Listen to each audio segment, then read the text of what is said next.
Good morning, welcome to Breakfast with Naga Munchetty and Charlie State. Our headlines today. Good morning. It is Saturday, the 28th of March. Our top story is that Boris Johnson has become the first world leader to test positive for coronavirus. Health Secretary Matt Hancock and Chief Medical Officer Chris Whitty have also gone into isolation. On Breakfast this morning, we'll look at Boots the Chemist trialling the first drive-through testing centre, how it will work, and still many questions about the virus itself coming in from you. We'll be talking to the experts. Well, we are getting out to exercise while we can. We're asking how walkers, joggers and cyclists are managing social distancing. First, Andy Moore has the latest. Well, President Trump has announced $2 trillion of financial support for US citizens to help them get through the coronavirus outbreak. There are now more than 100,000 positive cases in the country. We can talk to our North America correspondent.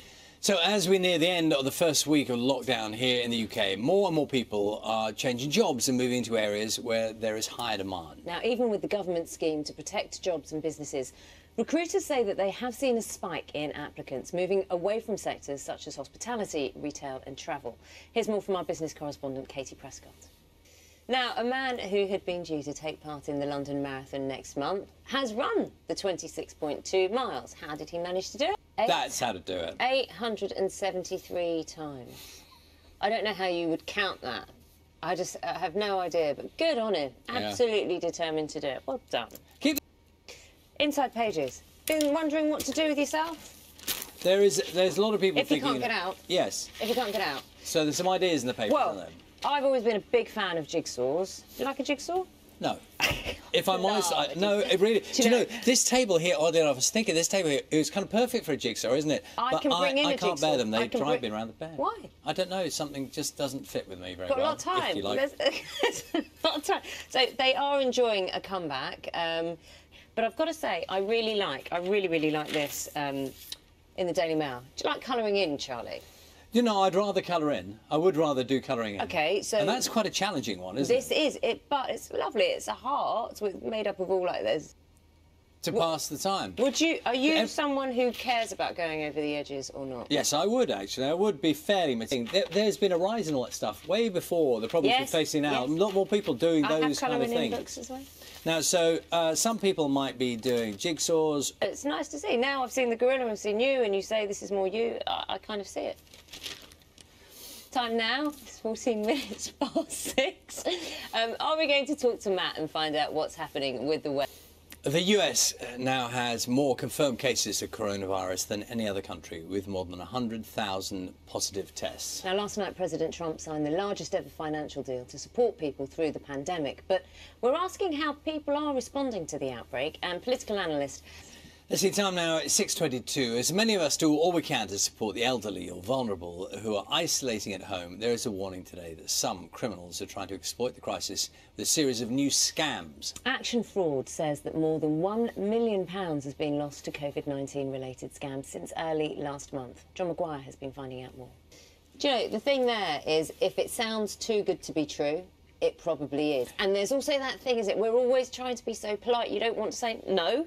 Put the phone down. That is option one, is put the phone down. If it's serious, if it is a bank or if it is an official body, they will call back or they will get in contact with by official means, email or letter. But if it sounds too good to be true, just say no, put the phone down, shut the door.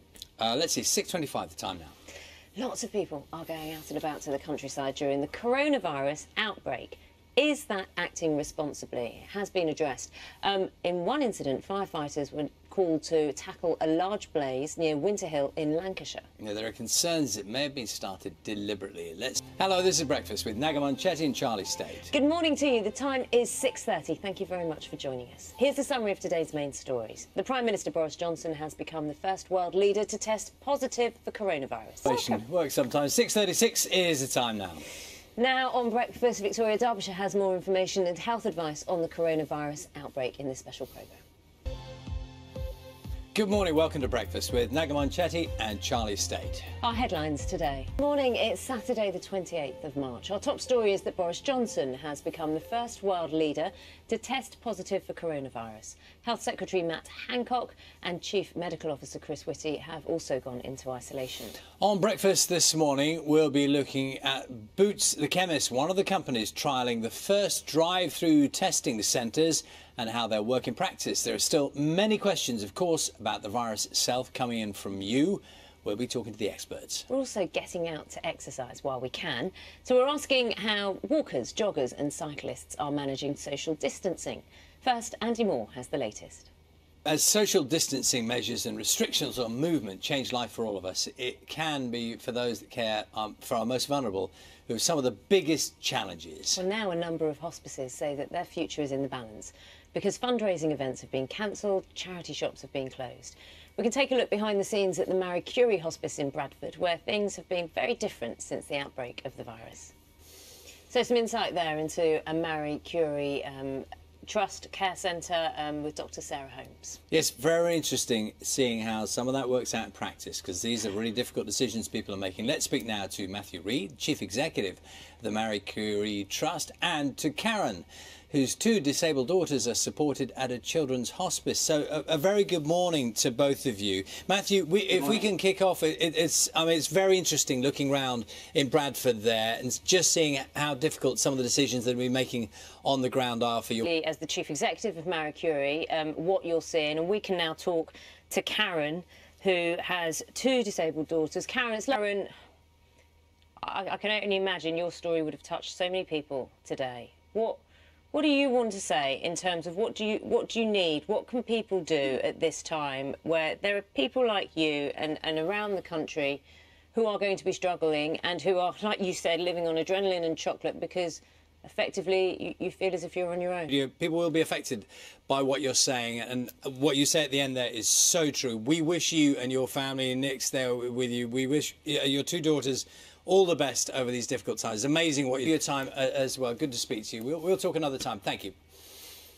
Strength of that woman, hey? Mm-hmm.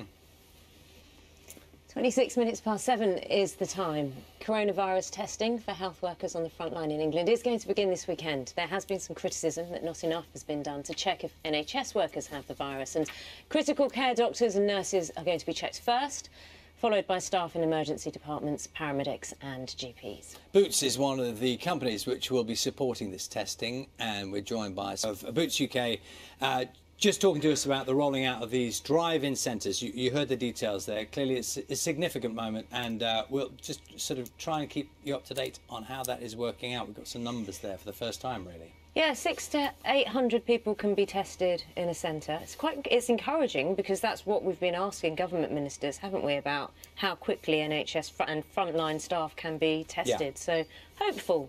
It is 7:32. We'll be back with you shortly with the headlines. Even if we can't bet on it, we can all have like a virtual bet amongst our friends, couldn't we? Well, yeah. To do that, Kat. But, OK, you and I, we will set up, definitely. We will watch that next weekend together. We'll get a whole group of us, shall we? Let's have a flutter on that one. Indeed, indeed. Thanks, Kat. Time now is 7:38. You might not be able to go out this weekend like you normally would, but that doesn't mean you can't still have fun. Well, look at what Kat suggested for next weekend. Over the past week, millions of people have been taking part in virtual stuff. Parties, online quiz nights, stay-at-home concerts. Rhianna Croxford has been finding out more. So, for how many years have you worked for the BBC, Charlie?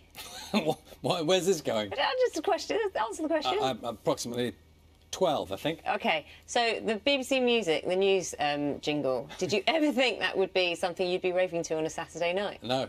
And now you can. But we live in we live in curious times, one way or another.